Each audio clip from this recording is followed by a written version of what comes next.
Long, long ago in Japan, there lived an old man and his wife.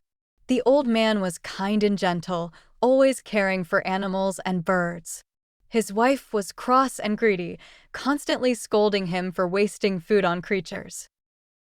One day, the old man kept a little sparrow as a pet. He loved the bird and taught her tricks.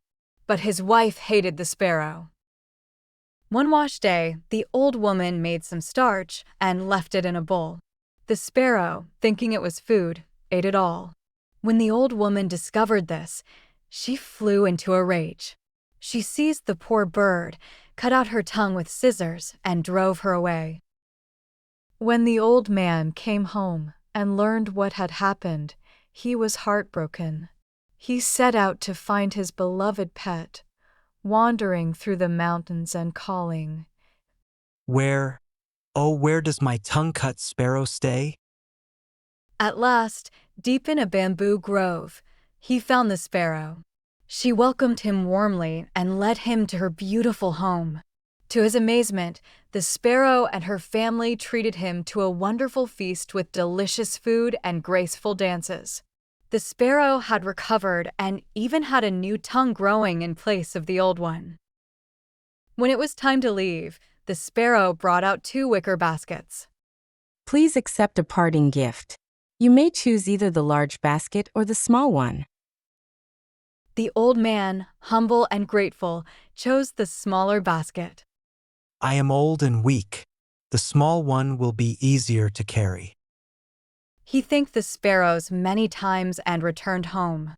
When he opened the basket, he and his wife found it filled with gold, silver, and precious jewels, enough wealth to live comfortably forever.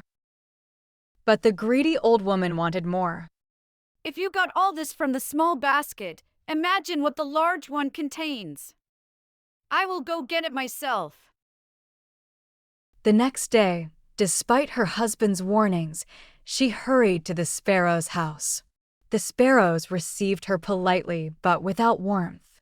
When they offered her a choice of baskets, she immediately grabbed the large, heavy one and rushed home without even thanking them.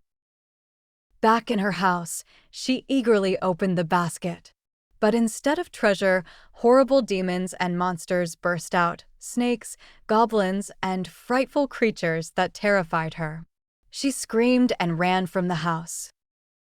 When she finally returned, the creatures had vanished, but the lesson stayed with her. From that day on, she changed her ways, becoming kinder and learning to appreciate her husband's gentle heart. The old couple lived out their days in comfort, using their wealth to help others in need. Kindness to even the smallest creature brings rewards, while greed brings only regret.